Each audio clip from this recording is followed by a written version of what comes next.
Here's the problem.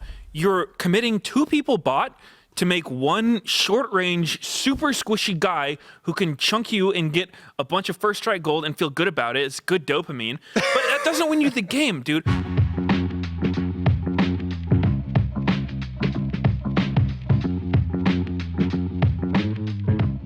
Hello and welcome back to The Dive, Season 8, Episode number 2.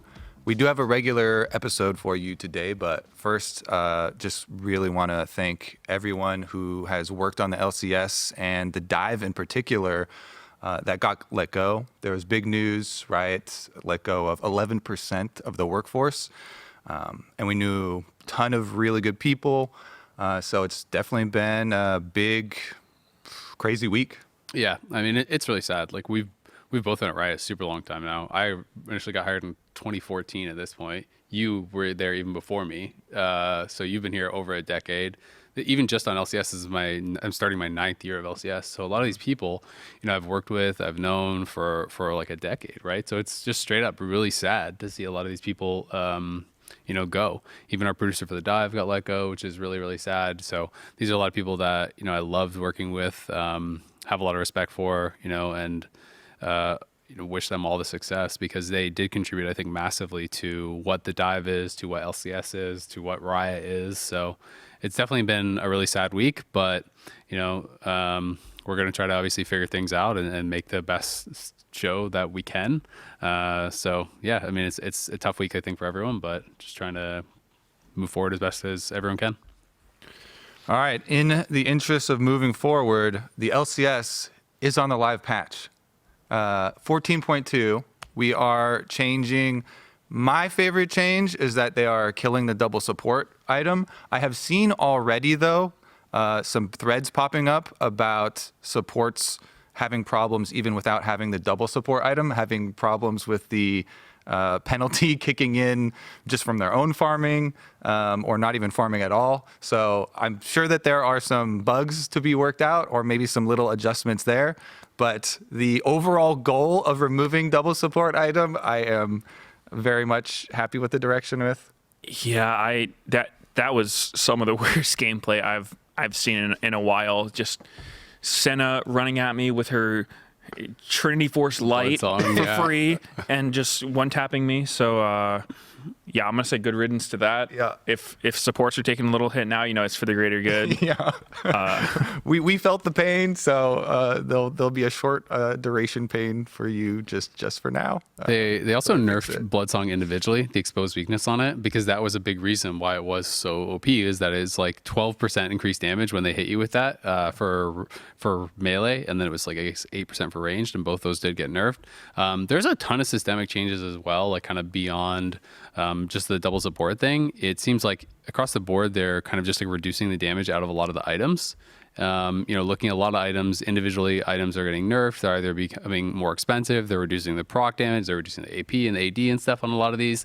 And I was talking to Freak a little bit because I was playing some games with him, and he was just saying in general they felt like damage on items was just kind of a little bit too high, and that too high of a percentage of champions damage was coming from items, right? And that it was kind of like the game to me started to feel like it was getting into the territory of you're more defined by your itemization than by your champion, which like I'm not super opposed to, but that's always been more of like the Dota style of gaming than League of Legends, where it's like, oh, that's a Storm Surge champion. You know what I mean? Like that kind of stuff felt like it was getting a little bit crazy, where you look at your death recap and like 30 or 40% is like runes and like procs and items. And I mean, you saw AD LeBlanc is the biggest offender of this, and she did get nerfed pretty hard because she was abusing this, but we're seeing people still play her, like even after the nerfs, because one of my games, she was going in and autoing people for 1200 damage. You got IE, Trinity Force, Storm Racer, that what's that? Voltaic something? Oh yeah, Cyclosword. Cyclosword. Yeah, all those. It's so front loaded. It's weird. I played it. It's funny you mentioned it because I literally just played a game with Bobchin on my team. Bobchin is a guy who started the whole AD LeBlanc thing. Has been a LeBlanc main for a super long time. That was the game where we beat XU actually. And so AD LeBlanc, he was playing it then in that exact game, and he was destroying the Zed. So I was pretty happy with that. That looks seem fine to me. I don't know. As long as it's on my team, no problem. No problem. Back to the point of item chasing. That has been a discussion for a long time. All of last year, it definitely was something where with patch to patch, it felt like everyone is kind of chasing after the OP item and what is happening. I still feel like there's a lot of really good changes in this patch. I really like this patch. They definitely did not hit all of the big offenders like profane proxy as well. Lethality is in a very good spot right now, so lethality's good for the lethality users. Lethality is very strong right now. And one of the things we said that we were intentionally buffing it to get players to play it, even though we already knew it was in a good place. Mm-hmm. And so the active for it right now is easier to use. It's only below a 50% threshold, and it got stronger. And so like full lethality builds are doing 700, 800 damage with an item proc, with a Tiamat active basically. I was playing that on Kled. It's insane. So it's adding, and last patch I was playing Briar lethality with it, and you literally delete people. Obviously they also made changes in this patch to lethality Briar, and I think those were very good to reduce that build and then buff up the Bruiser build. But back to the point of the items, there's definitely still a lot of really good ones. If you want to go right now, I would recommend on your team, get some lethality. Lethality's in a very strong spot. You should definitely play have somebody who's going to be a Leandries user. Either Leandries plus Riftmaker, because Leandries didn't get nerfed at all. Riftmaker only got 100 gold hit, which is still just as strong, just a tiny bit more expensive. Or Leandries into Rylai's. Any champions that have those combos are doing very good right now. Lilia is queen of the jungle, running around murdering people with this. Their Brand as well. Jungle. Yeah, I mean, he got hotfixed. Yeah, because Brand, they did a little thing where they upped the tick rate of his passive, and it had other tack-on effects where it was working with Leandries and all of these extra little bits of damage. And so we got to a Morgana state where, if you remember Jungle Morgana getting massive monster multipliers, and then this mage is randomly the fastest clearing best jungler. It happened again. Brand is out here terrorizing people. This three-way flex champion mid support and jungle has just become a menace. I was playing games with Flowers last night, and we were playing against a Brand jungle. And he was Skarner. Oh. He was not having a good time. It was like he's like, I can't even play Skarner. He was ready to throw hands at Brand. What can you play Skarner into? Like no hate on Captain Flowers. Love the guy. I used to be a Skarner main, but that champion is so bad. Like, hey, I'm playing a 47% win rate champ over here. True. I'm playing a 57%. I've been spamming some Brand. It's way more fun. Way more fun. It actually did make me start to branch back out. I had fun being like a pseudo one trick for a while, and I'm like, you know what? Might have to mix in some of these high priority champions back into it. But yeah, there are a lot of exciting changes. And some of them are even, like increasing damage output, like the experimental hex plate was pretty nice. You just permanently are getting 5% more attack speed, and they took that 5% off of the overdrive from the ultimate. Yep. So you're just getting it more uptime on it, basically, for the extra attack speed. I don't know about that item. When I first used it, I thought it was really good. I thought it was super cool because it's like there hasn't been many items that have like health and attack speed on it. Yeah. I think the problem I've been having with it is it has no like regular haste on it. It's only ultimate haste. And so like compare this to, I don't know, Sundered Sky or Cleaver or whatnot, and you're so slow. You have no haste at all. So I would like it if it got one of those, if it was more like Malignance. Gotta remember the real name for that most overpowered item in the game. Yeah, dude, Karma. I think that is Karma on this patch with that is disturbing. It's insane. Back on the experimental hexplate though, because I think this is a good topic. I think the users are just so specific. It's so good for Zeri, Nocturne, Trundle. Like these champions are turbo right now with it. But it's not not a generalist item. exactly. It's not generalist because it's like you're saying, it's not regular. But the Hexblade Titanic stuff on Zeri, like I've been seeing like Hexblade Titanic, Black Cleaver. It's back to the tank Zeri. Oh God, builds, and it does so much damage. Why is she always abusing some creepy build every time she's played? Like she's so fast and does a lot of damage. Why does she have to be invincible too? I don't get it. It's just a ranged Mundo, just one-shotting your team.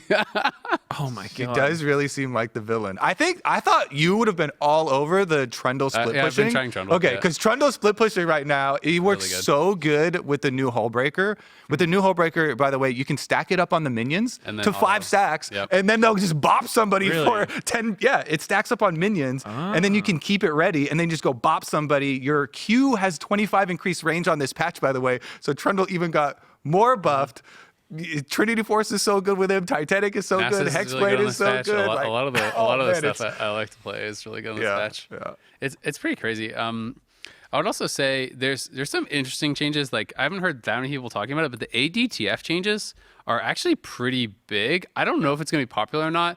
I've seen some people messing around, saw some high elo people playing ADTF top and things like that, because the TF passive now works on towers. So like they did that with Jax and stuff, but Stack Deck works on towers.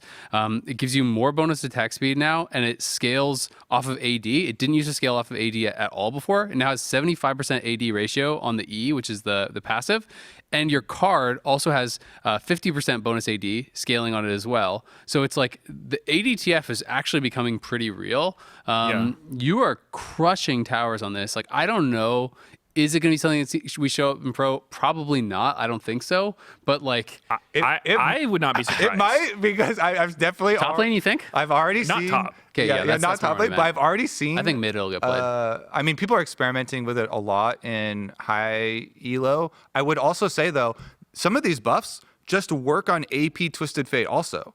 So some of these things are generalist and they're very slight. Yeah. But because regular Twisted Fate has a rapid fire cannon in his build anyway, these just make the regular build where you would build a rapid fire cannon later for the extended gold card range slightly better too. So I just think Twisted Fate is going to be in a very good spot.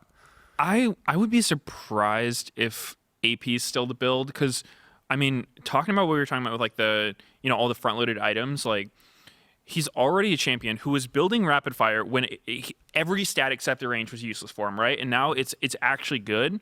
I've seen it a couple times and it looks pretty crazy. I mean, like his W's and auto reset now when you lock your card as well. I mean, it's just simply better than before. Yeah, I mean, it's crazy. He gets more gold. He can actually the build AD. Additional gold on crits is because you double roll your passive, right? Essentially, it's a weaker roll though. So it's weighted towards 1. Yeah. The regular passive is weighted towards 6. The new one's weighted toward 1. So when I've been seeing it, it's not actually that much more gold. Yeah. It's like a little bit, but only on crits, right? So if you kill a minion with a crit, you're probably getting 1 to 2 more gold on average. But that's probably like most of the minions you kill before you have a lot of crit, right? Yeah, I just think like the fact that it's an option now to build the way that, items that synergize with rapid fire, which you already wanted, I think it's gonna be pretty crazy. You can go like that same LeBlanc build, right? It's like Storm Razor, Cyclo Sword, Rapid Fire, Trinity Force, IE, and just one tap people. Like I actually think it's gonna be good. Do you think he's gonna be too squishy with those builds though? That's my only thing, is that it's like LeBlanc works with this build because you're so mobile, right?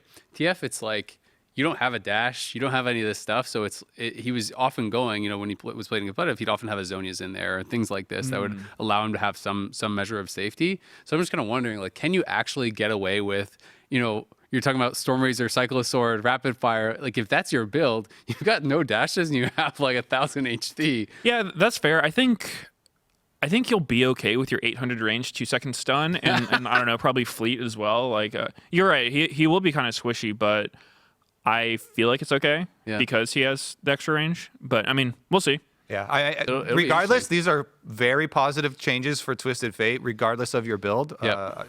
AP is strictly better than it was before, and AD is now a real option. So people are going to have a very fun time exploring this. We'll see if there is any follow up to it. Personally, the one I was most scared of in this patch are buffs to Karthus. Whenever Karthus gets large buffs, a lot of junglers always get a little bit scared if Karthus becomes the premier farm jungle, then it starts to get very, very scary, especially with the changes to this season, the map layout. He's killed 6 camps when you're on your third one. It's just like, all right, I'm guessing I'm getting outplayed here. I'm curious to see if we'll see it in LCS pop up quickly, because Karthus is a very viable champion as well. Do you think these buffs are big enough to push the needle? Yes. Yeah. Yep. Definitely. I mean, already on day 1 data, he got decent improvement to win rate as well, and that's just regular play. Regular play of general passive population. Stuff, So, I mean, if the front page is to be believed, it looks like almost a 4% rise. So that is a massive, massive buff. I always have trouble knowing how big of a buff something like the Wall of Pain changes, right? Because it's like it goes from 15% MR reduction to 25%, which sounds like a lot, but I'm never sure. It's like how much of your damage is on the like on people who are actually debuffed by that and stuff like that. I think that's pretty big. It sounds it's not big. even just your damage. It's your I whole was going to team's say damage. exactly, because it's shred. So there's so many AP carries right now. Because Landry's is so popular. So I could see it for a team fight being pretty big. Yeah, I think a lot of those effects that do like random. It's hard to know when I read that, you know. Yeah, but I think those effects are kind of like, you know, the sort of under the hood, like sleeper strong effects. You know, Malignance has it as well, where you lower their MR, like Jarvan's Q lowers their armor. I think all those effects are super strong because, you know, it buffs everyone's damage, not just your own. Yeah. My favorite change, though, are these nerfs to Storm Surge. Oh, my God, I'm so happy. Storm Surge Burst was so painful to receive. Fizz actually got double dipped. Yep, thank you, Riot. Yeah, I'm like, you know Still getting one shot by him. Still getting one shot. It's okay. Maybe another. Give him a third nerf. So I'm super happy to see like a lot of these nerfs. Actually, I already mentioned the Briar kind of shift away from the lethality build, which is super frustrating to play against, because she's getting in there and just like triple, 3-shotting you or something with a full combo in very short time period. The Rumble nerfs as well. Rumble has been all over pro play. Senna unnerfed. There are some new top lane. I guess the support item in Bloodsong, I guess, are their first stab at that.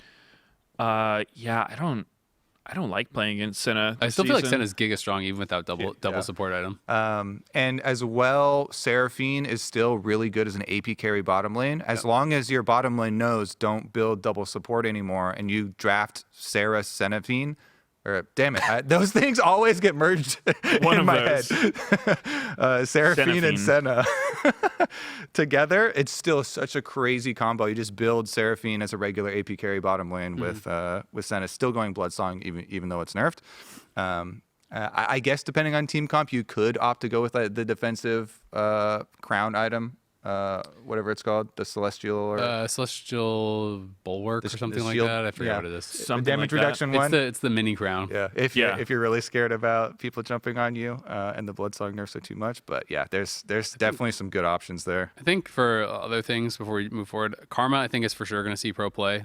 Karma I think is so strong. When I've been seeing some of the mid lane Karma stuff with Malignance Rush, it seems absolutely insane. I also think Ezreal getting buffed means Karma Ezreal bot lane could definitely be back, because both those champions got buffed, and some of the other bot lanes have just been comparatively nerfed because like the double support changes and things like this. So I feel like we might be seeing a lot more Karma in pro. And Ezreal for sure. I definitely agree. I'm a little interested in what top lane's going to look like, because one of the picks that kind of surprised me in pro play has been this AP Udyr top, or tank, I guess, tank AP. Any build Udyr top? Any build Udyr top. Yeah. Because it's getting picked early most games, and it's one of those like, neutralizing tank picks, but it doesn't seem like there's much that actually counters him.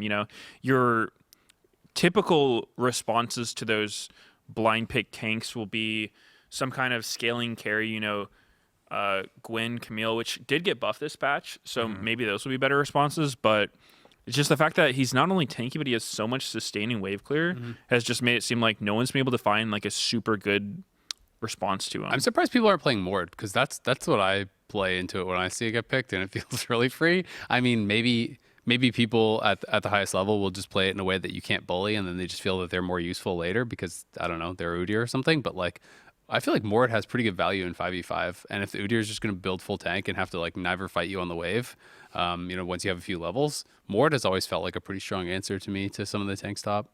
Yeah, that's not a bad idea. Oh, one change we haven't talked about yet that is actually so huge is the stat shard changes. Oh yeah. Woo, in this season. I mean, so the biggest thing I'm noticing with it is like you can't take flat armor or MR for your lane counterpart anymore, which is kind of nice in solo queue because like, you know, the most tilting thing is when they flex some random thing into your lane that you don't have the right I just runes always for. take HP if I wasn't sure. Yeah. Now you have to do that. And so I've been playing stuff like Elise because I think maybe part of the reason why Brand's win rate spikes so hard is like you can't take MR shards. So any of these champs who have percent damages or whatnot, you know, the champs who really get stuffed by resistances are going to be a lot stronger. So I'm curious to see what that does. I think that could actually shake up how matchups go just because you can't all of a sudden just take, you know, double MR runes against this champ and neutralize them. And people that rush flat pen, it actually is like advantageous to that as well, right? You can't just go like double armor shards against someone you know is going to rush lethality and things like this and some of the MR stuff that you're talking about. I had heard that these changes were because of bot lane stuff. Really? So mages bot have had super high win rates for so long. And I basically heard that ADCs never change, like on average, ADCs never change their runes. So they're just playing with armor runes every game. And the like hypothesis was essentially that because ADC players were like too dumb to change their runes, mages all had inflated win rates bot. So they're trying to make it so that like you basically can't take something that is useless. It's only health or move speed or whatever. It's all generalist stuff that is supposed to be good for everyone. So this is what I had heard was literally the reason that they were doing it, because they felt that the mage bot win rates were getting inflated by this. So they wanted everything to be on an even playing field essentially, so that you can't have bad runes or stat shards, and then they can balance from there. Right. That's interesting. It's funny. I was having a conversation, you know, on the co-stream. It's like me sneaking a double lift. So me versus 280 carries. And I was making the argument. I was like, yeah, I think 80 carries have for sure the lowest game knowledge ever of the roles. And so I'm not trying to flame. Obviously, there's some 80 carries that are flame good. a little bit, but not everyone. Mostly just them. Yeah. But it's because, you know, 80 carry. It's such a specialized role, right? Like, you run really similar runes every game. You build similar items every game. You know, obviously there's like some champs that are kind of different, like maybe a Senna or an Ezreal builds differently. But for the most part, you're doing the same thing compared to every other role where, you know, as jungle, you're playing tanks, assassins, mages, bruisers, everything. Yep. So I think you are right that like they don't check their runes. They're just like, oh, picking my champ, locking my rune page, let's go. And I'm sure this isn't like pros, I'm sure, are changing their stuff if they're playing mages. This is talking about the average player, and that this was a problem for the average player in solo queue, and to the point where it was messing with win rates. Because I don't know if you ever look at win rate data much, but for bot lane, for like the last 4 or 5 years, almost always the highest win rate ones are mages and bot. Even ones that have really low play rates, like Heimer and Swain and champions like this, have been super high win rate in like as an ADC or bot lane or whatever you want to call it for like 4 years straight. That is true. What were you gonna say? I was just going to tack on to, since we're talking about win rates and looking at the metrics that we balance for. Sometimes you can come to these problems, and you see this a lot in like really big companies, where if you establish these metrics that you're trying to make all of your decisions off of, sometimes, you know, really smart people can manipulate or do artificial things to inflate or get to the metric that they want. And so sometimes it could be a problem with like the decision we were talking about earlier, where Profane Hydra, they know it's already in a good spot, but they want the play rate and the purchase rate of it to be in a certain spot, you know, probably so they can balance around it and so they can balance things appropriately. But they're doing an artificial thing and like then consciously over buffing it to get to the play rate that they want. And then nerf it later. And I feel like that, like, you can follow the logic, but it does cause some problems along the way, because then other people have to deal with that. And then you have this like problem of time to kill. Oh, well, there's this burst lethality item now that is also contributing to that and has a big, you know, low health damage modifier and stuff like that. I had a conversation with like a game developer recently on this almost exact same thing, where he was telling me how there's, you know, two kinds of designers for the most part. There's like the intuitive one and then the stats one, who are kind of like at opposite ends of the spectrum with that kind of thing. And I've always been more on the intuitive side. Like, people love talking win rates with League, right? When you call a champion, are they OP? You know, are they 55% win rate, or are they horrible, like Volibear 47% win rate or whatnot?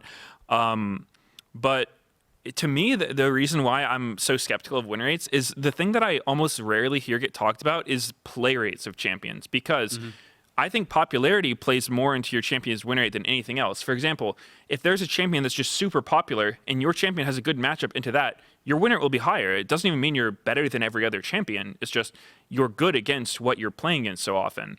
And so for that reason, I always take those stats with a grain of salt, because, I'm not saying they're useless metrics, but you got to look at it the right way. And just looking at it is like, this number's higher than this number, a lot of times I feel like leads to wrong conclusions. Oh, no, I totally agree with that. I mean, the data is all supposed to be like, it's not supposed to be the point. It's supposed to be like helping to establish a point or establish a question, and then you can use it to like consider all these different angles and try to come to a conclusion that makes sense, right? I always do really like looking at it, but there's lots of cases where champions have a horrible win rate and an item has a horrible win rate, but it can be the best possible thing to pick in that game or in that situation, because you have to take everything into context, right? It doesn't matter if, like, I don't know, Aurelion Soul Top is the highest win rate top laner in the game. If your team needs a tank or whatever, right? Like your chance to win the game is going to be much higher by locking in the 46% win rate tank that rounds out your team's composition than it is going, well, Aurelion Soul at 55% win rate top with a 0.01% pick rate. Like, this is the best pick for the game. Dude, something that I always think would be a really interesting experiment, but I would hate if it existed, is if there was a site, that you showed want to experiment on other people. Okay, so hear me out. A site that gave you win rate based on what skin is picked for a champion. because it's not like people would start using that to judge how strong each skin was. In reality, pay-to-win skin? It could just be completely unrelated. Like, yeah, there might be some pay-to-win skins, but in reality, maybe it's just like mains like using this skin, right? There's like the Crime City Graves or the like Headhunter Rengar. They're just popular amongst the one tricks, not necessarily because it's better, but it would be one of those perception things where people would start believing.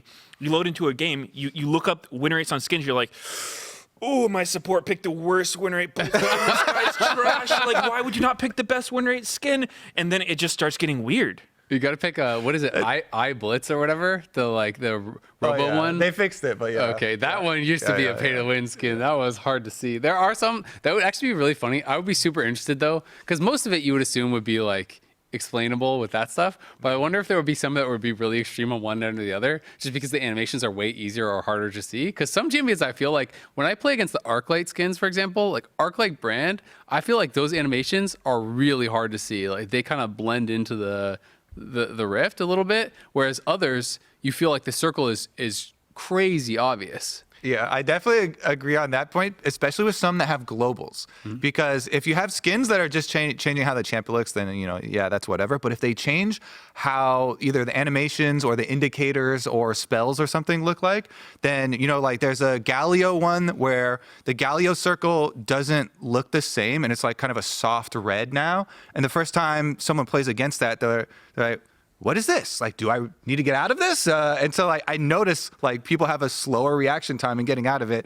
Or there's a Shen one that when they're ulting on you, your screen doesn't do the same thing. And so the first time someone ulted on me with that skin, I was like, what is happening? And I didn't go in, and he spam pinging me, engage. And I'm like, oh, that means Shen now. Oops, I guess that's different.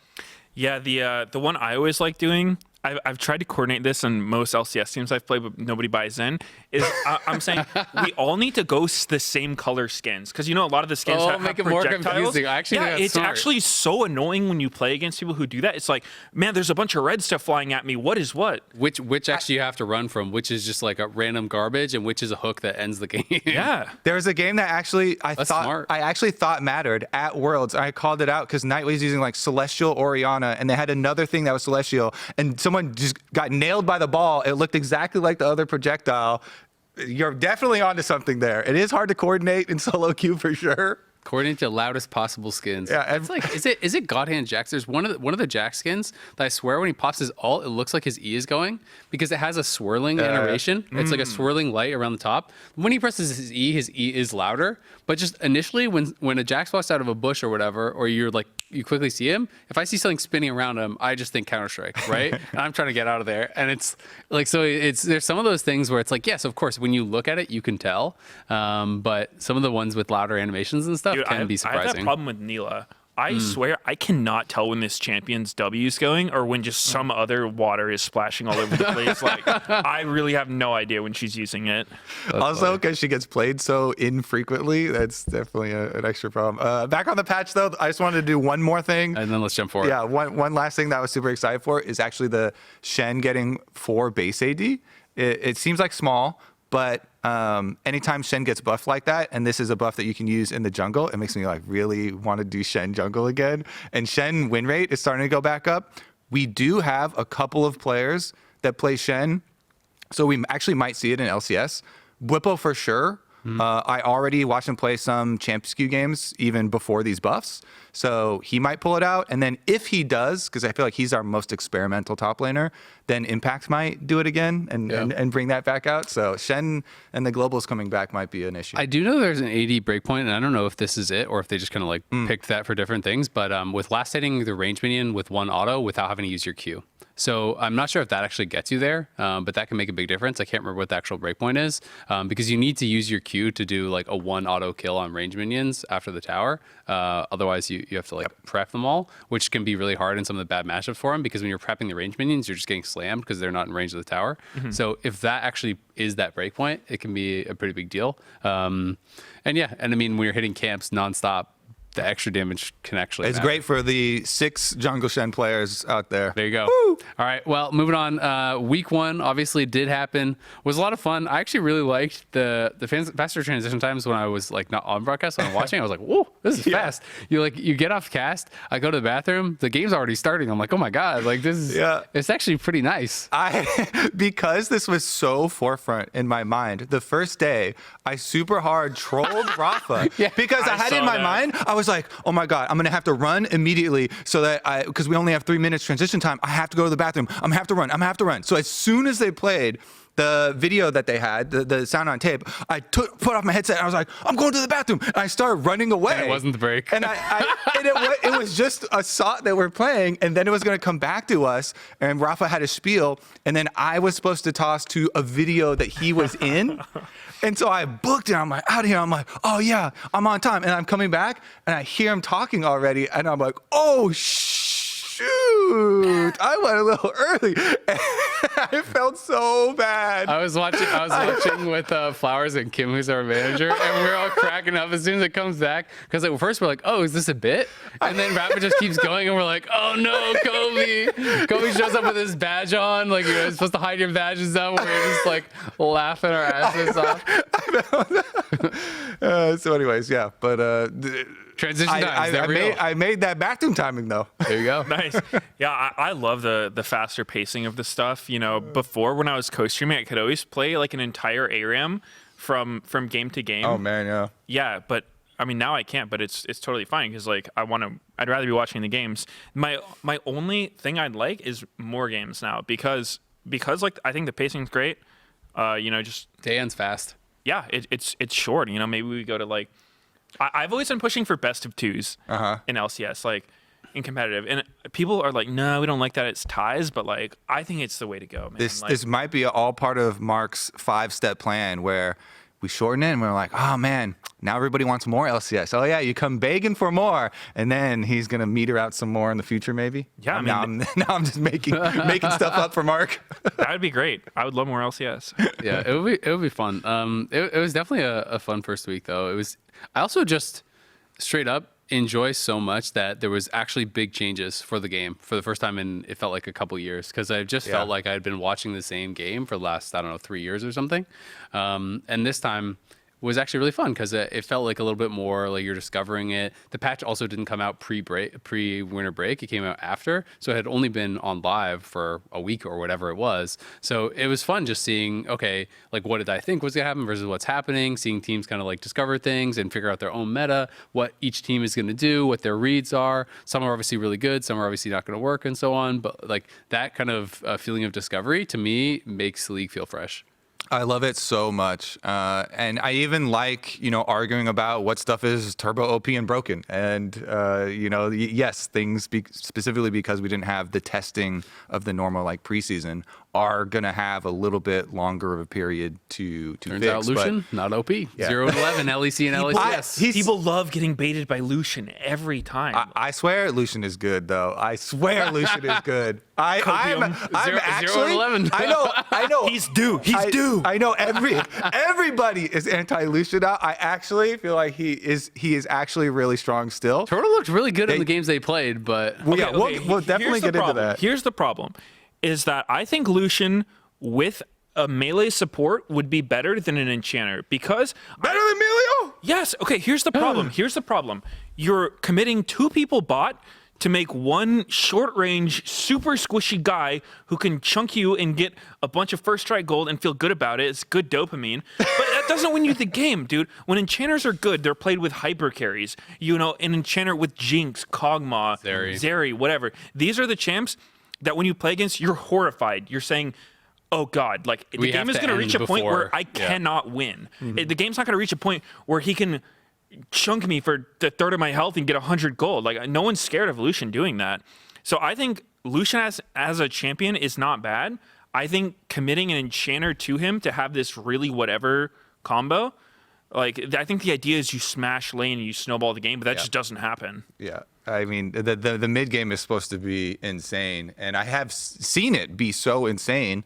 In a lot of Champions Queue games, solo queue games that are at the top of the ladder, by the way. And I completely understand the pro player viewpoints. I know there's a lot of times where the whole community sentiment really gangs up on champions like this, and I'm on the other side for once. Pros are just too good at giving up the minimum. That's what I really think it is, because if Lucian was it against TL the first Lucian game, I want to say, from Turtle, where there was one that I cast where I just felt like it felt like he was crushing their bot lane. If you didn't have the scoreboard up, you didn't see anything else, you would have thought he was so far ahead, right?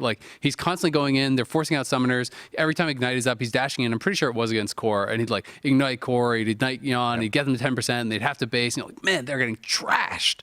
They got one plate, you're like, okay, they're doing really good. And then you tab up the scoreboard, he was up 3 CS. So even though they're winning every single trade and it feels like they have so much pressure, they just aren't actually getting enough. They never got the kill into the tower, the kill into the dragon, the kill into the now he bases and the next one means another kill because now he has the extra gold, right? It never actually blew open. And I think that's to me the biggest difference between Champions Queue and solo queue and the top levels of pro play is that people are so good at just okay, this lane that would just get 4 kills in solo queue, now it gets 10 CS or it gets 15 CS on a plate. And that doesn't win the game, Right. That's the hard part. Definitely. And I think there are always going to be what are known as scrim god champions, just huge baits. Jace and stuff. Yeah, and Lucian's one of those. And here's how I always explain it to people is, I've done a lot of scrims. The biggest difference between scrim and stage is if you don't know if something's going to work, you will do it in scrims and you will not on stage. And so, when you have these matchups like Caitlyn Ashe, these really high pressure bot lanes, right? Nobody wants to sit through 6 games of scrims a day just getting slowly harassed down. They're going to go for the all-in level 1. They're just going to keep trying to all-in these guys and beat them because they don't want to have to give up the minimum. It's not fun. And, obviously it's a discipline thing. It's a limit testing thing. But on stage, people don't do that. And so I think a huge part of being able to recognize what the good metas are is being able to separate that. Say, okay, yes, we won this scrim. Yes, our Lucian got 20 kills. Is that actually going to happen? What if our Lucian didn't get 20 kills? What is it going to look like? Can you still win if he's zero kills and up 10 CS? Are we getting ahead because our opponents were trolling or because this thing is actually so oppressive? And I think that gets lost a lot. I mean, it's hard, right? You don't really know what's going to happen on stage, but that disconnect is very real. And the other thing is, Lucian doing pretty well in other leagues, right? Like in the LPL and LCK and stuff, and some of the other regions, it seems to still be doing all right. So like, there is the argument that like, okay, it can still work, but you have to just be like godlike at it, or maybe the compositions being built around it aren't correct and stuff. So there's always that aspect of it too. Because when you think of some of the other scrim champs, people are always like, oh, like Jace in the West is gonna lose you the game internationally, but then they pick it and it looks pretty good. So we need Sneaky back in pro play for just like 1 week to show people how to Lucian, because he plays Lucian differently from everyone. He's running like PTA, going like Essence Reaver, Navori, and he wins a lot of games and it looks really good when he does it. But then you get to pro play and there's like Blood Song, First Strike, some weird stuff Rapid going fire. on.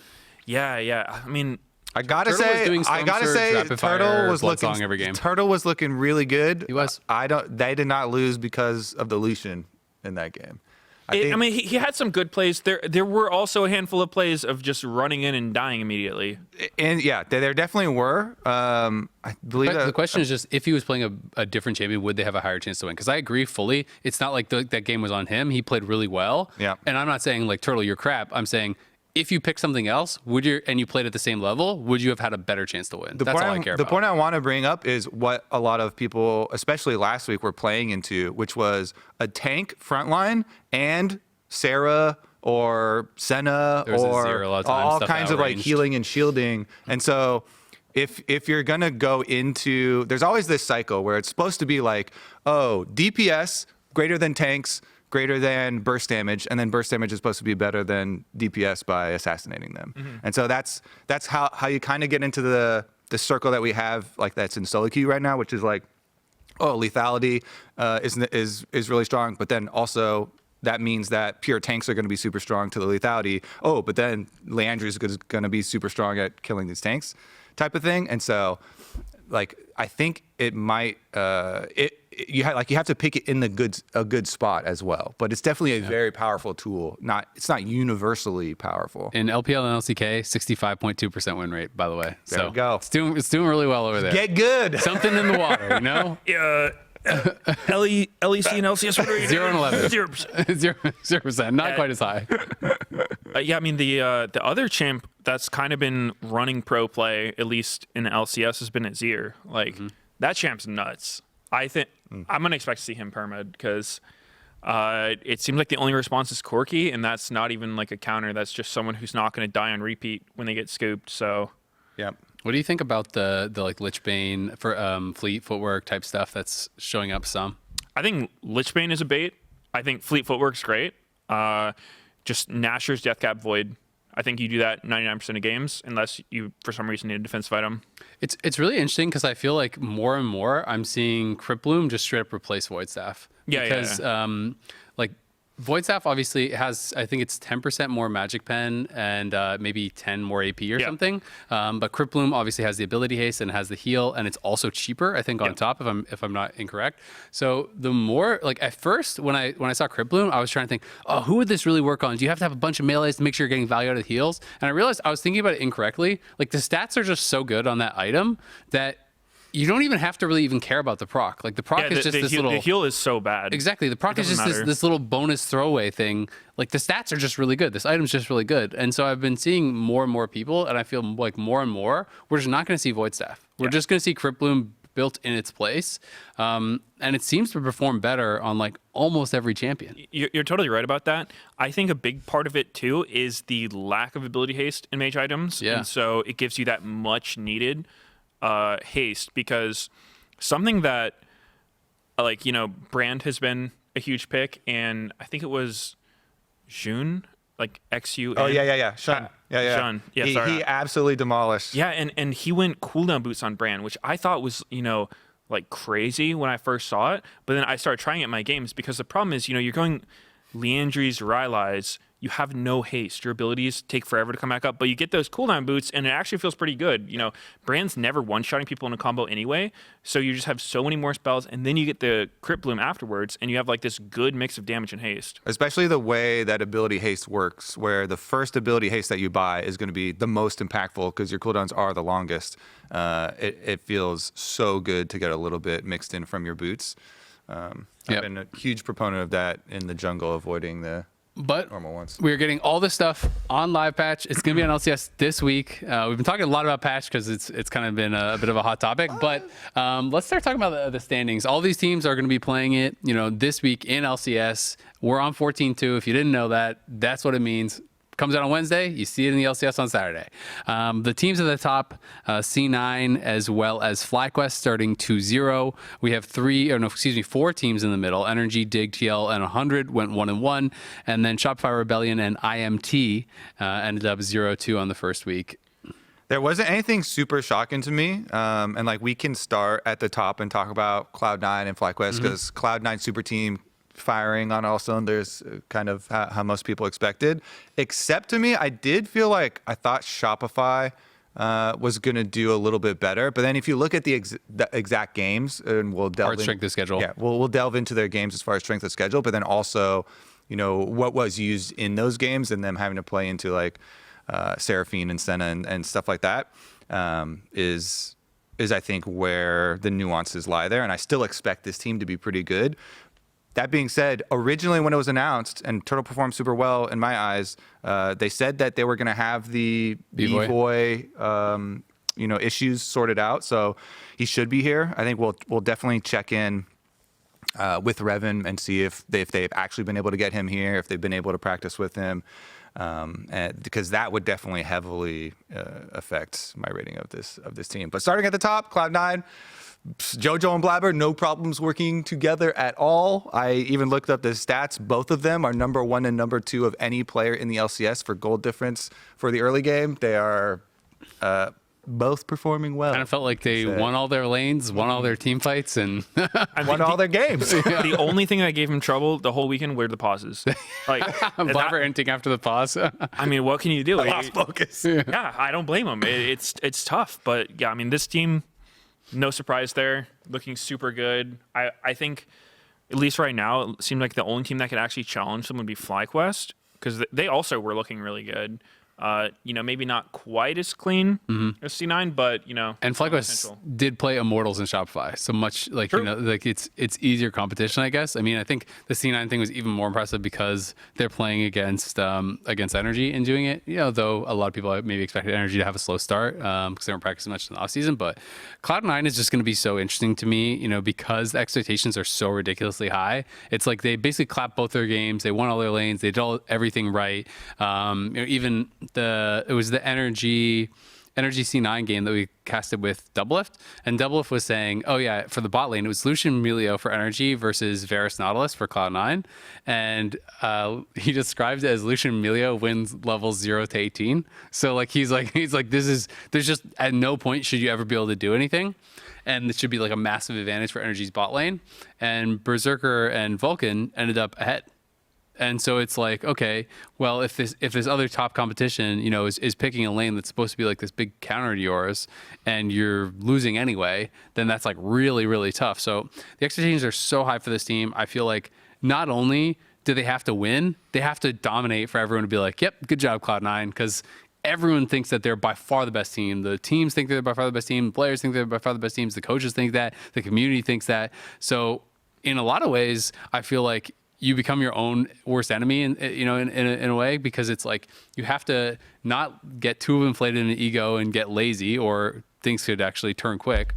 And you also have to stay looking for ways to improve. Like, if you're winning all your games, you have to stay hungry for that improvement, finding things that you can optimize. Yeah, the biggest example that comes to mind, it was actually the 2020 C9, because they completely smashed spring, summer, and then going into summer, they didn't even make worlds. Yeah, because the problem they were running into is they're winning with anything and everything.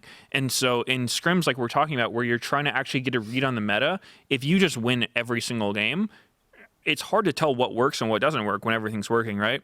So that's definitely something hard. It's actually straight up suffering from success. Like, you're winning too much, and the thing is, the more you win, you're going to try to not do it.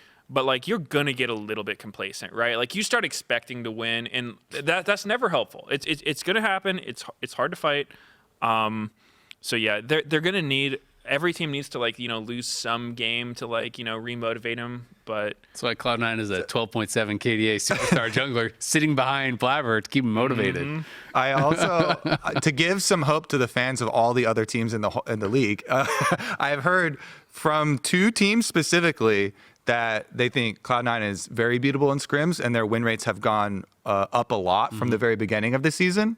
So that also could be good news for Cloud9 getting better info from scrim and actually being able to learn things off of losses.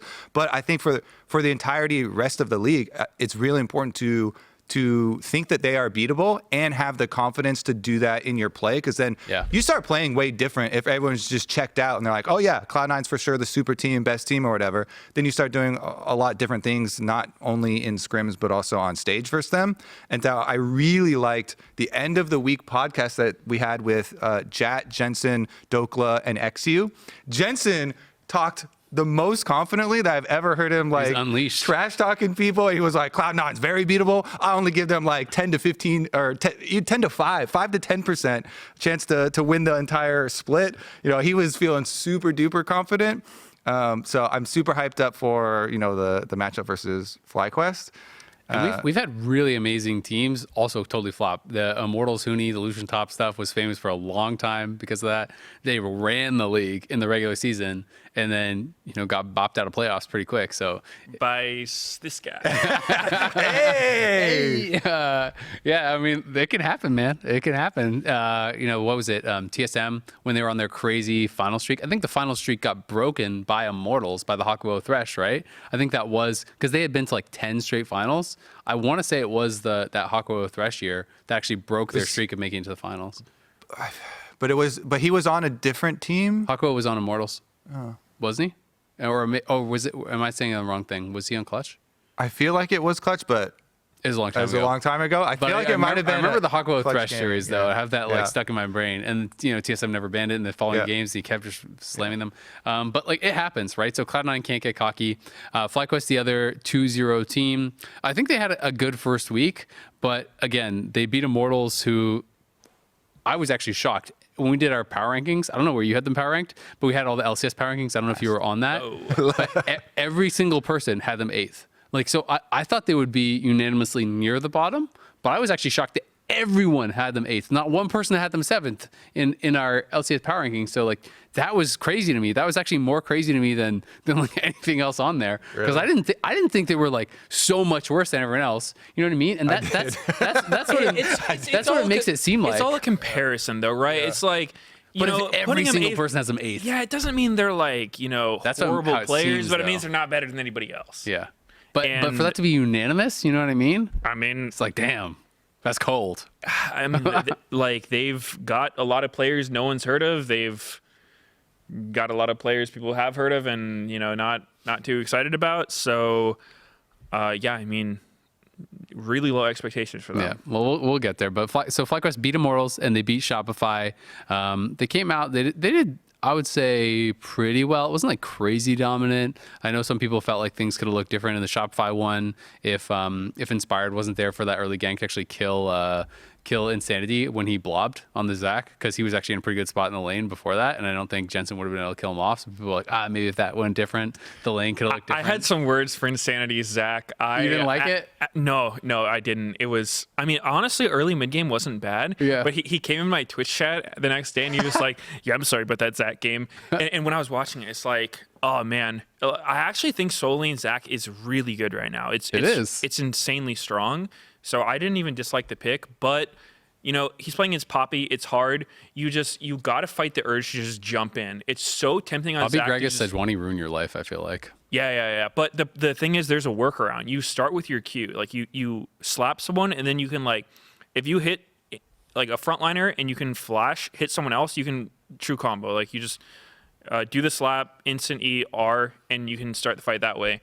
Which is there's a lot of like really good Zac OTPs in solo queue and Nope, not me. Pretty good Zac player, not an OTP. Not an OTP. No, I mean there are plenty that are way better than me, and I see that a lot. Honestly, like it's kind of rare to see them just go for the YOLO jump, because if you miss, you're just in such a bad spot. So playing him like a hook champion using the Q, that's what he is missing. Yeah. So you think you have to play like, but then is it worth playing in that situation? Like it's different in solo queue if that's all you play, then you just find a workaround for whatever you're playing into. But like, is it actually worth playing mid lane Zac if the only way you can start a fight then is with Q flash basically?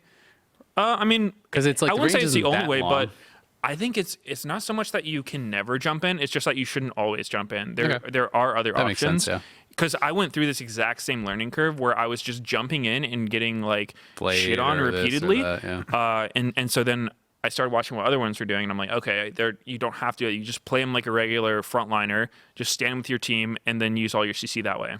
And I just really, especially, I remember during the draft when they picked a late Poppy and people were like, oh man, are they going to have enough damage? I was like, I don't care. This is so perfect at countering this team comp.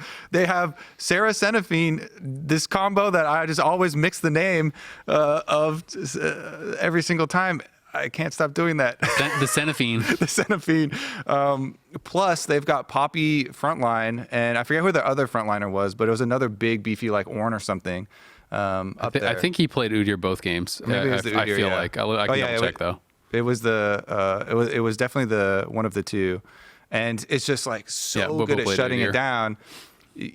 Talk about blocking E angles. I mean, anywhere there is a Poppy, it's just like this giant blocker in front, and like then you're forced to have the workaround. So. Inspired, I thought played really well. Also, that was kind of like one of the questions. I wasn't really that worried about it, but I know people are always like, if they take some time off, you don't really know how good are you going to be when you step right back in.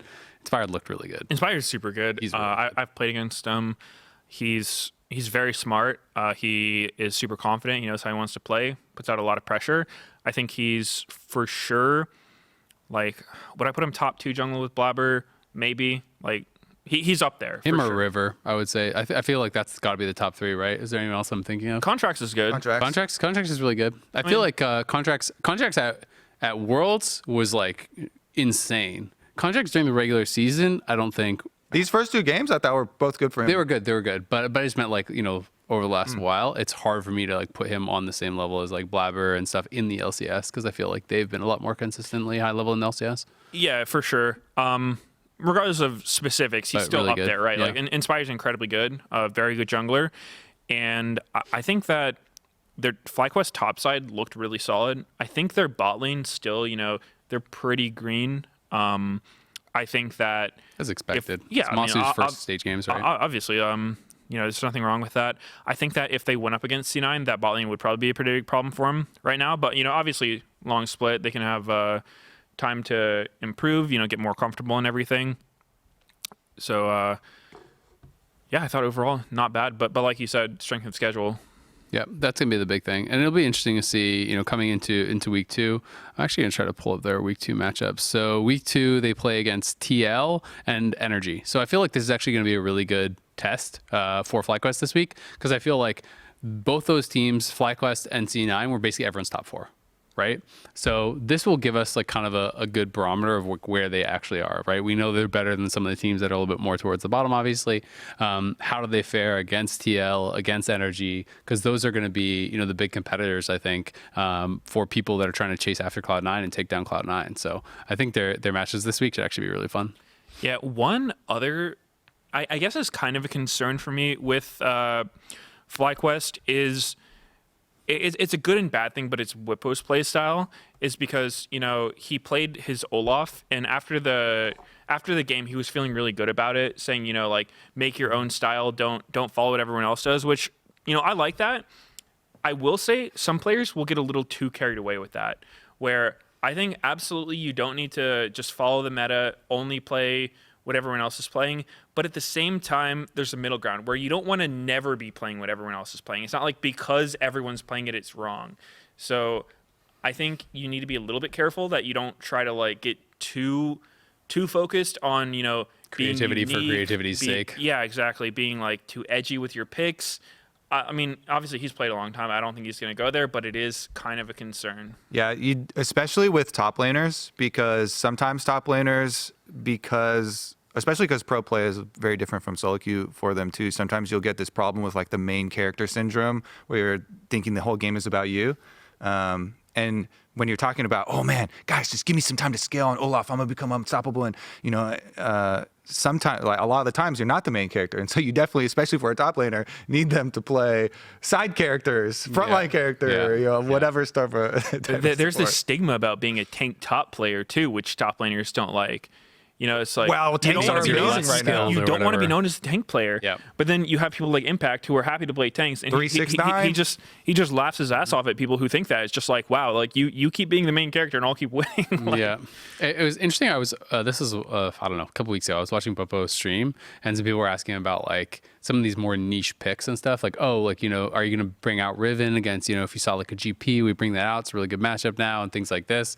And he was just talking about how you really like, he feels you really have to balance practice when you're trying to be too like fancy with niche picks, because if you put a lot of games in like to properly prepare it, you need to make sure you're getting value out of it, right? So it's like with Riven or whatever, for example, he's like, okay, Riven is actually a strong champion right now and you can get value from it, but if I put 50, 60, 70 games into Riven to prepare it and it's only for this one unique situation, and then I get the one game and then every other time the situation is up it's going to get banned, like was that worth the practice versus just having those 60, 70 games or whatever it is on this core of like meta champions that are going to be played almost every single week. So like there is that level of balance, and he did reference like one of the things that he thought that was worth with was like he was pretty well known for Rengar top for a while, right, where it was more niche, but like he felt like okay, in that case it was like opening up bans within the meta for other champions and things like that. It was getting you advantages elsewhere. So it is always kind of interesting hearing players' thoughts on that, and like it is a bit of a balancing act, right? Because if you spend all week practicing Riven and there's like a 5% chance you're going to play it, and then you're just like worse at Gnar or whatever, well. Yeah, the Riven is a great segue into General Sniper. Yep. Who, let's go to 100 Thieves. I thought it was awesome. It was great fan service to pick Riven on his very first game. And win. He did win. I'm not trying to be a hater, but they didn't win because of his Riven. He was going up against Impact on Udyr, and he was kind of losing his lane. Mm-hmm. I don't know about the matchup. It's probably not great, but I talked to Viper, and he said you're supposed to lose the matchup. You are supposed to lose the matchup, probably, but it just I think it's one of those things where being really good in solo queue, and he probably gets huge advantages in most game. He plays from ahead, but when you go up against someone who's just really solid, like Impact kept the wave frozen at his tower, he was getting big XP leads and whatnot, and then like Sniper had that one play where he went for like a crazy flash in 1v4 bush camp bot lane and just suicided. So there's definitely going to be some things like that where there's going to be some growing pains going from solo queue to the team play. So I think it was really cool he brought out the Riven. I think I'm going to need to see a bit of a better game than that one to really be set on that. There were some oopsies, but I'll let you go, but really quick. You do have to also give them credit for some of the team play because they were behind in that TL game, and I do think they had some good TP plays to actually come back and coordinate with the team. So that I would say like was the positive side of that game for me, because obviously he got outlaned, he made some mistakes, but they came back through team play. Plus, this one to me was also clearly they're playing a team comp that is triple melee with Riven, the Sennaphine and Karma like squad behind them to like bounce your Sennaphine ult off of and have these like double melee solo lane carries, which I thought was really cool. And they're just trying to, push that with what happened to be two specialty champions of both Quid and Sniper. Quid has been just spamming so much Yone. Yone's in a super good spot right now too, and Sniper happens to be legacy Riven player.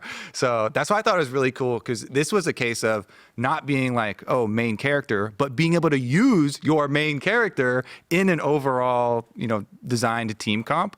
So that's why I actually, like, this was one of my favorite games, because like you're saying, like, yeah, they didn't win because of the Riven. It was the team play, and it was because there were some opportunities that opened up. Oh, 100%. And I definitely don't want to come off as like, a Sniper hater or whatnot, because like I really enjoyed watching it. That's the title of this episode. Meteos hates General Sniper. No, I mean I thought his team play was good, finding those flanks. And one of the plays that like I'm actually a broken record about is grouping up into a side lane and sieging. Like I've seen probably more than any other team play, that is like the best way to throw a game, is by everyone grouping in either top or bot, like 5-man. The TL bot push that let exactly, because every time I see it, I say it, and everyone who listens to my hosting probably hates it, but I'm never going to get over it. Like, you are completely stuck when you do that play. You have fully committed. You have to be able to go forward and pretty much win the game because you can't get out. And so if they have a flank on you, they get one word behind you, like we saw, really good execution by 100 Thieves, but they just get behind you, and then what do? Like you're just flanked. You're surrounded. You're collapsed on. You have to be able to win a fight. You're stuck. Yeah, you're just completely stuck. So, I think really good on 100 Thieves to recognize TL did that, but I also think TL, why you doing that? Yeah. I agree. I mean, exactly. TL obviously had some mid-late game problems and stuff that I think were like, people are going to be critical of them because that was kind of their thing last year, right? Is that it's like, this is another team that had 1 win, 1 loss. I think TL was like a little bit more, okay, we're going to play the new patch and we're going to play creative stuff. We're going to do like, we're doing, the Ashen bot lane. We're doing things that are more like new meta. They brought out all that stuff. And then that game did kind of get thrown, right? Because they were in the driver's seat. They get flanked by this good play from 100 Thieves. They lose that game. The second game they go into, they play as standard can be, right? They played triple frontline with Zarya Azir, I believe it was, right? And they just kind of like, okay, we're scaling, and they kind of played even, and they out-team fought late game against Shopify, I believe it was. Yeah. So, like that's kind of the other side of it for them. But I mean, both these teams kind of like had like one strong game, one weaker game or whatever. Because the 100 Thieves other game, I think they played against Cloud9, if I recall correctly. Yeah. And that one, they just kind of like fell behind early. And then it felt like, I thought watching them that they got nervous and were overestimating how far down they were, because it felt like one of those situations where you can tell the team thinks that they're screwed because they're just forcing every single play, even when it's like, it's already a 5% chance. But I didn't think that the game was, in that bad of a spot. Where they just like full sent it. They just like all TP in for these plays, even though they weren't really set up that well, even though Cloud9 felt like they were in a better spot to actually win the fights, and just got absolutely crushed in those fights. So it was tough because that was the Blaber's and Zhao game, I believe. Yeah, that was the one where he got bored. He got a little bit bored after the pause, but before the pause, and honestly after the pause, he was still kind of destroying them because it kept feeling like they're trying to just full send it on, I believe it was Berserker's Varus, if I recall correctly. I think he was playing. I'll actually double check. But they were trying to fight past this Xin that was like super fed, and he was just killing their whole team. Yeah, that was the game where Blaber went Shojin. When I first saw it, I was like, why are you going Shojin on Xin? His abilities don't do much damage. But then in team fights, he was doing a ton of damage. Like his ult was doing like half their health or something, just wild. Like that was just fully stacked Shojin. Yeah, that was crazy. Yeah, and Shojin now, since we kind of brought this up earlier during the patch where ability haste is shrinking in a lot of roles. It's hard to get for tank items, hard to get for some mage items. Shojin just having the flat 35 for basic abilities now, because you have 20 base and then you get the extra 15, is just such an injection of ability haste. It feels so crazy, especially on champions like that kind of refund the other abilities. You're just like constantly spamming them out.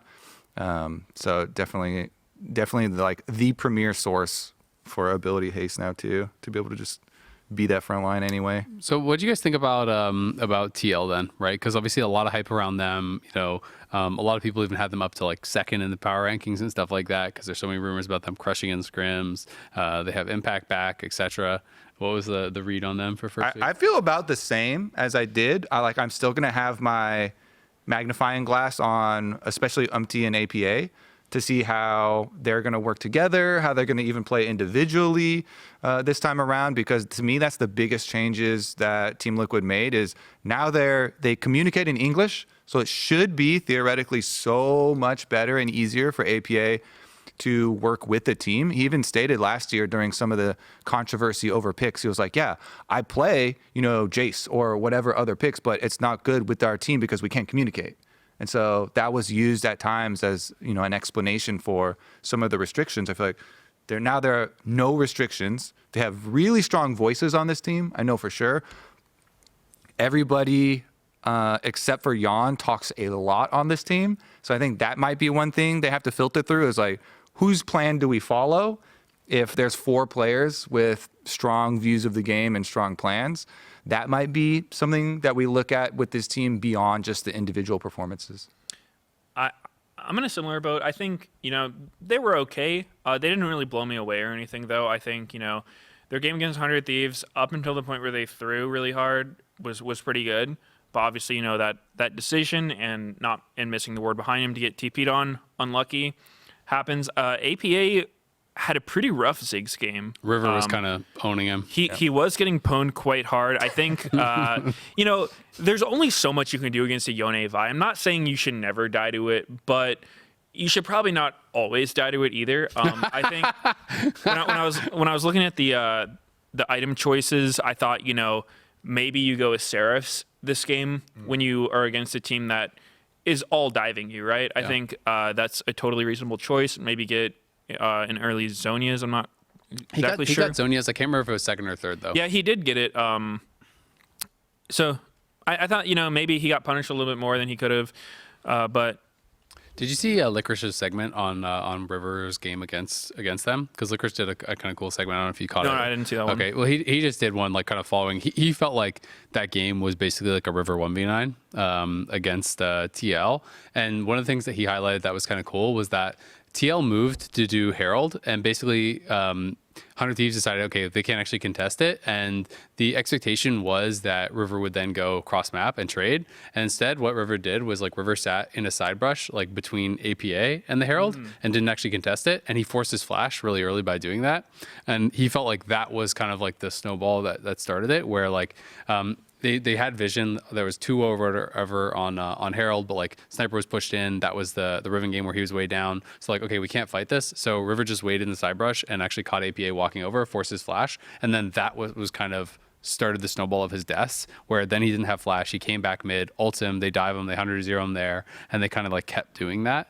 So it was interesting, like, hearing that perspective of someone who had like played with River, because he was like super complimentary of River and just felt like River just makes the game easy to play because he has such a good idea of where he should be and what camps he can give up, basically. Yeah, River's definitely good and played that well. And also, Licorice is also super biased and loves River so much. You could definitely tell. But it was cool to hear the perspective. I like that. I like players. That's what I'm saying. Both are true. Yeah, supporting their former teammates. Yeah.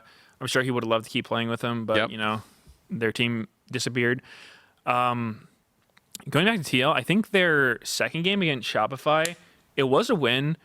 I feel like that was kind of a loss from Shopify more than a win for TL, in the sense that was one of the worst drafts I've ever seen from Shopify. They played... There's been 2 of them. No, this one was criminally bad. Oh, no, I'm just joking. You're like one of the worst drafts I've ever seen from Shopify. They played 2 games. Yeah. No, I mean, one of the worst drafts ever, and it just happened to be from Shopify. Okay. Man, the worst out of their 2 drafts. This is top 2 worst drafts I've ever seen from the Shopify Rebellion. Yeah, so they have an almost 0 CC team. The only hard CC on their entire team is Nami Bubble, which is not real for the most part. Like, if you're getting hit by a naked Nami Bubble, like, gotta get your hands checked. So you have Rumble, who is someone that synergizes so well with hard CC. You want to layer that equalizer on people who are rooted, stunned, whatever. And they have Rumble, Trundle, Corki, Lucian, Nami. How do you lock anyone down or kill anything? You can't.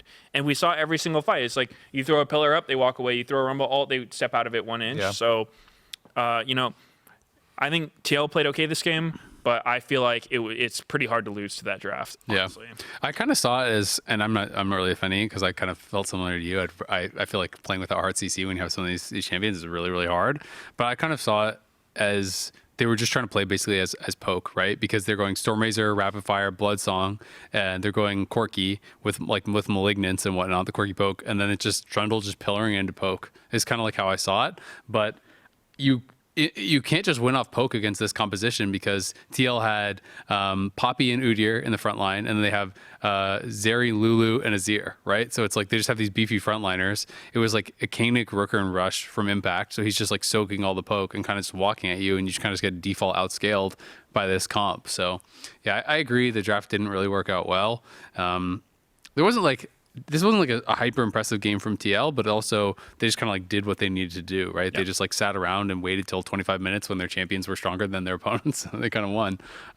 But I guess my concern always with these things, and it is obviously really early, is just like you don't want to see a team defaulting to like slow scale from right off the bat. Like mixing it in is totally fine, but like if they came out week 2 and TL just like drafts like Zeri, Lulu, Azir, Ornn type stuff, for both games this week, I would be concerned, because I do think you need to be flexible and you need to be able to, have confidence that you can like learn these things and improve throughout the split. Otherwise, you're going to be doomed come playoffs, right? So so you got to save those drafts for playoffs, dude. Like everyone, I always feel like you have like a certain allowance for your team to play these like the meta golem comps, whatever you want to call it, of like all the tanks. Like a support player can only stomach so much Braum per year, and it's like you're gonna catch that out in playoffs and just win the games you need to. So yeah, you doing it first week of the split is not the most inspiring confidence, but sometimes you just need to win. And I mean, they didn't change too much, except the big difference is bottom lane, right? For game number 1, they're playing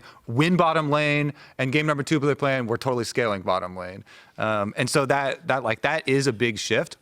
But in this case, I really like the choice. And I know you're saying it's not a problem if you do it one time, and this is a good spot to do it. But if they only do that, it's a problem. Yeah, if it becomes that's your default, and everyone knows how to play against you. In talking to the Team Liquid coaching staff, they're for sure not planning on it. Not planning on it. Yeah. And this also is like, they were big fans of playing this aggressive, style that they showed in game number 1. So it's understandable to make a change for game number 2. So what about Energy and Dig, the other one-on-one teams? Energy, obviously, I think not the most impressive week 1, but also, again, I think people's expectations were somewhat tempered based on the fact that they came back later, they don't practice as much, blah blah. Yeah, I mean, this is definitely another case of what I expected from the team. The Cloud9 one, I thought for sure they were going to lose. I know they got pretty stomped by Cloud9 though. They did get pretty stomped by them.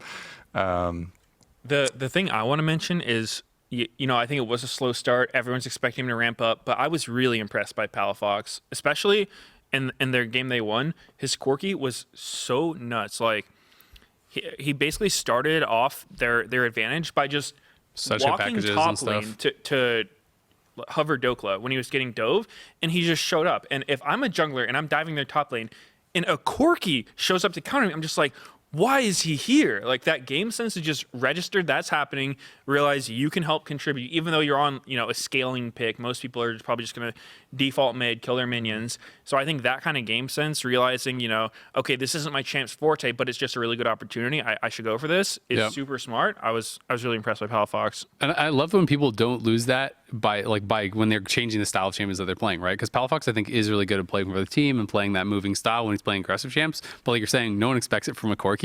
But there's still those situations where it is a really, really smart play to do. I thought he had some really good packages. I thought he was a monster in the team fights. Like he was very impressive in that game. It was against Dig, which is, obviously that kind of easier level of competition, but I did think it was a really important win for them to get, because even if you're like, okay, we're expecting to start a little bit slow, blah, blah, blah, whatever. And yeah, sure, you can have that one loss against Cloud9, but you don't want to have a 0-2 first week, because I think that can be pretty tough on the confidence. Yeah. I also think Contracts played super well, had some really good plays even in their loss. I know Doublelift was trying to give him MVP of the game that they lost, even. So like I said, I feel like this is a team still that's on the trajectory that we kind of expected for them, and maybe even will get there quicker than I originally thought, if anything. What was your read on bot lane, since that's the one thing that changed? I mean, I could definitely see what people were saying with possible reintegration time, even though FBI and Huhi have played together for so long. But it didn't I'm not super worried. I feel like it'll smooth out. I loved watching this game. I think this was probably my favorite game of the week, was watching Energy versus Dig, just because of the top lane action, dude. Watching this game made me be like, I wish there was just no TP in the game. What if every soul lane was just Ignite versus Ignite? Because it's like they were just going for each other's throat the entire time. There was not a wave that went by where it wasn't them either trying to solo kill each other or their whole team was collapsing. It was just so fun. There was always action. That was awesome. Yeah. I had a lot of fun casting that one too, because it's like, first the junglers are up there And, in this new Summoner's Rift, people are like, oh, top lane, it's so hard to gank now, but they're spam ganking it, doing the lane ganks that we're looking for. And then the mid laners realize all the kills are up there, and the mid laners start going up there, and then the supports are roaming up there, and we've got fights over the grubs. That is what I want out of, new season craziness and new patch craziness too. So also some definitely good moments from Dove in that game. He had the comeback play for the Azir when he got like quadra. a quadra. He got a a quadra. teleport flank behind them. Yeah, I was a little worried for Energy watching that game because I felt like with Azir being that strong, maybe could have done a bit more. I think he probably pressured himself to go for like a crazy play near the end, and the build, maybe could use some workshopping. But I think there was a lot of promise. I know what you're referencing with the crazy play at the end. Do you feel like he thought he still had ult when he dashed in the second? Because it's the Azir play where they're down bottom half of the map, and like he ults defensively, but then Azir dashes in melee form. Was he trying to do that? Are you talking about the one in their base? I'm talking about the one in their base. Oh, okay. When they were defending Nexus and people could maybe respawn? That one? Or Yeah, what? yeah. He had been stabbing, but then he kind of like ran out of mana and then dashed in and died. Yeah. Didn't really get anything done. Yeah. So, I mean, in my head, I was thinking, okay, if he just does that standard Azir build like Nashor's Death Cap, Crypt Glimmer Void or whatever, he would have so much damage that it would actually be like really hard for Energy to play. But I think he went a little too weird with the build, like Lich Bane, Zhonya's. I think you just lose too much damage getting that stuff. And then also, your Azir is a DPS champion for sure. Like, I think the primary way you want to play him, sit in the back, poke people, not even poke, but just like do damage, just kill their front line and whatnot. But I think the fact that you can scoop people in, people get this like, montage vision a little too often. And it's like, there are definitely times where you should do that, but it's not all the time. And you got to know the difference between those times. So Yeah, especially if you're the most fed person on the team who got the quadra and got all the comeback gold and stuff, then you're going to have to be the one to carry the whole fight, not the initiator. Yeah, you scoop them all in, and then your team's weak as hell. Yeah. And they all just die. Your team's like, great, we got him. Oh, we're weaker. Yeah, but it was nice to see like some good moments from him, right? Because that's one of the guys that I think there have been a lot of questions about and a lot of criticism towards. Generally, if you're an import and you're not a known quantity, there's going to be a lot of eyes on you, and people are going to be really quick to jump on you. What did you think about Dig in general? Because they obviously were another team that went 1-1. I believe they beat Immortals, and then they obviously lost this game against Energy. So they kind of got done what they like needed to get done with the win over Immortals. But better, worse than you expected. There was a lot of talk about Fake God. I didn't feel like he had the best week one. I thought Dig was okay. I wasn't super impressed by their play. I did like XU's interviews. I like that he was like, having his Vi game was good. Yeah, I like he was showing some personality. He was getting a little cocky. So that was fun. I mean, I think, getting a win, that's good. Beat Immortals, kind of where we expected though, right? Like, I don't think they're going to be competing for the top spot, but, I think they were playing with confidence, and that's a good start. Yeah, I think the bottom lane too. There were some preseason hopes that this bottom lane is going to be super aggressive and we're doing really well in be a GSQ and possible win con for them. And I still feel like that is true. Splitting the 50-50 here for the game. Obviously, their game versus Energy was the crazy. Everyone's always top, spam ganking, and it turned into action packed away from there. And the bottom lane wasn't the story at all, but for the Immortals game, they seem to lock it down. Yeah. All right. So we have Shopify and Immortals as the two teams that are 0-2. I feel like these two teams, like their record is the same, but they're very different situations. Shopify obviously had a pretty tough strength of schedule. They played some really difficult teams. And I will say, even though the results weren't the greatest from Shopify, I did like that in none of the games did it feel like they just were rolling over. It felt like they were still trying to make plays, felt like they were still trying to be aggressive. They were trying to make things happen. And so like I'm not super concerned about the fact that they actually went 0-2 this first week, just because of the quality of the teams that they actually lost to, right? They lost to FlyQuest and then they lost to TL. So those are two teams that I had above them in the power rankings anyway. I kind of have, Shopify in this like fifth-ish range, kind of like that sort of area, is probably where they could be. Maybe they can go a little bit up or a little bit down from there. But week 2, they're going to be playing Immortals, which is obviously a much easier one. And then they have Cloud9, which is a really tough one. So they have a pretty brutal start to their season. I think I agree where Shopify, they aren't 0-2 in the same way that, they weren't getting rolled. I don't usually like just equating things to draft gap, but they had some rough drafts this week. So they played Lucian both games.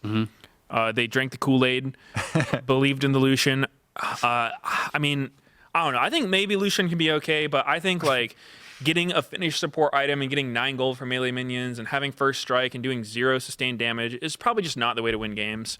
They were also against Sennaphine, as some people call her, in the bot lane the first game, and then the second game they had that no hard CC comp. Yeah. So the fact that they were putting up a fight at all with these drafts, when I feel like for all intents and purposes, they could have just rolled over with these comps, and I wouldn't have even felt that bad either. So I think they show promise for sure. I think with some better drafts, they will definitely be able to pick up wins against these other teams. I'm hoping. I'm always excited for Insanity picks, and I'm hoping. I feel like this is one of the teams that would give us an AD Twisted Fate for this new patch, or the Karma Abuse for this new patch. I feel like Insanity will definitely be in there and be a high possibility for one of these. Especially against 14.2 big changes. You should be cooking against Cloud9. You are super underdogs against them, right? So throw out whatever crazy shit you have. Turtle has a really good Ezreal as well, so they might be able to jump on the Karma Ezreal, the new and improved Ezreal chain. Back to the point about B-Boy possibility though. I want to keep Turtle in. I thought Turtle. I know I was definitely more pro Lucian than everyone else, but even the people that are anti Lucian were like, "Well, Turtle was pretty good, was quite well, performed quite well with the Lucian too." So, I mean, of course, it's always up to their performances in scrims and that sort of situation. But we talked about last episode about the benefits of hard committing to one player, or giving one player more confidence and a longer run than the week to week unknown. Yeah, I thought Turtle looked good. I mean, I'm always gonna be a little biased toward him. He was basically the guy who first got me into Cloud9 back in the day. I've known him for a super long time. Great dude, good player.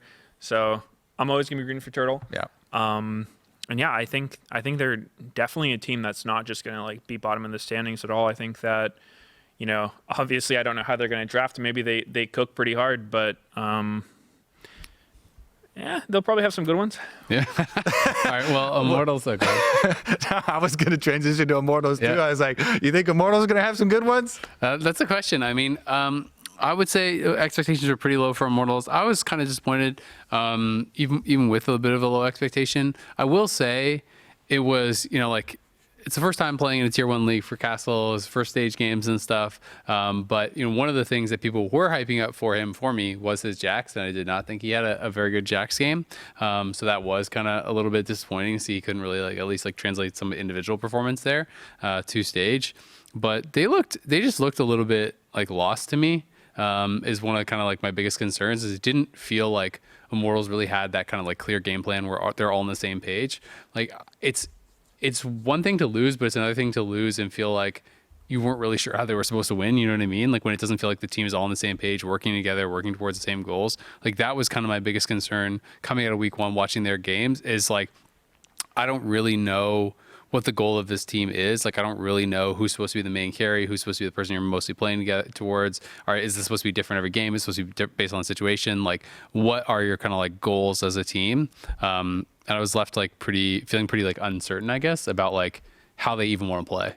Yeah, I have a similar feeling. I think that Armeo's a jungler that I have a lot of respect for.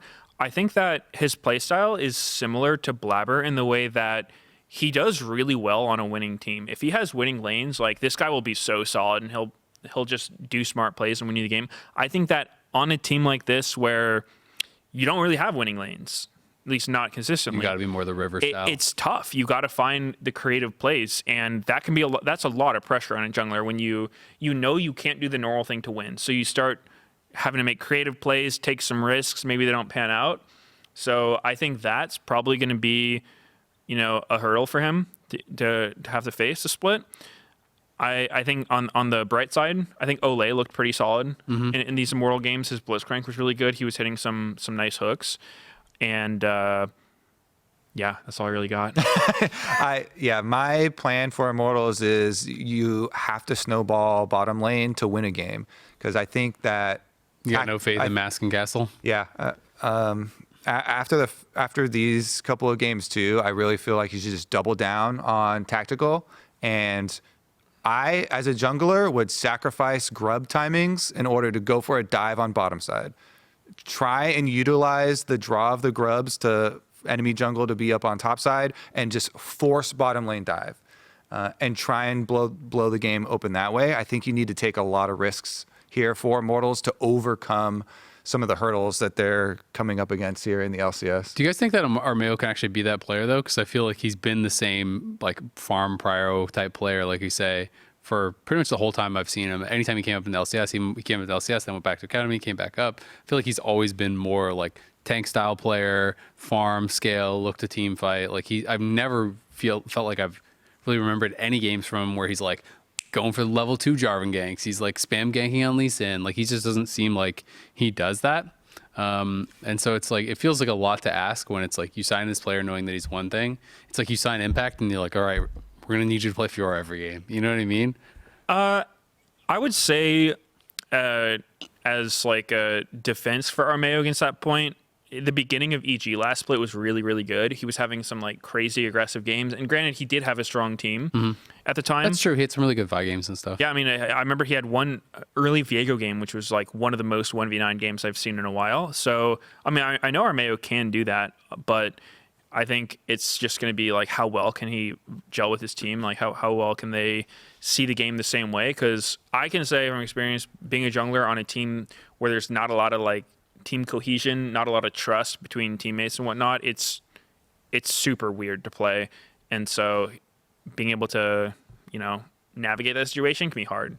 It's also interesting because I had been hearing from scrims that was actually the imports that were doing really well, and they're like in Mask and Castle, and their bot lane was really, really struggling. So it's interesting because on stage it felt like a little bit of the inverse.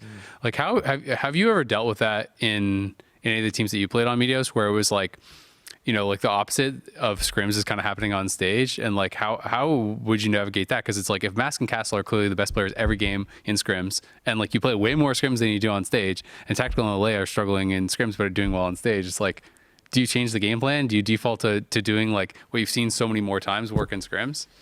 I haven't had too much of that because I'm sure a lot of my former teammates could attest that I'm like pretty strict on trying to play scrims like stage matches. Like I'll definitely get upset at my teammates if they're doing stuff that I know they would never do on stage, or if they're like showing up for scrims like tired or without eating or without coffee or anything. So like I'm pretty strict on that kind of stuff. Like, try to keep our scrims as close to stage games as possible. Every once in a while, there will be players who get nervous on stage. Like they don't go for things they would otherwise. And I don't know, you just kind of like gotta make them feel comfortable and whatnot. But I haven't had any situation of like, a scrim god teammate who's just like the biggest choker on stage. Yeah, well, it is going to be tough, but I think that is going to be about it for us. So we're going to wrap it up here. And remember, if you're watching on YouTube, hit that subscribe button so you do not miss an episode of The Dive. You can also check us out on Spotify, Apple Podcasts, and Anchor.fm, and send us your questions on Twitter. Use the hashtag TheDiveLOL. That's where we're going to be pulling questions for throughout this season. LCS Spring Split continues Saturday, January 27th at 12 p.m. noon Pacific. It is going to be Cloud9 versus Dignitas. We'll see you there.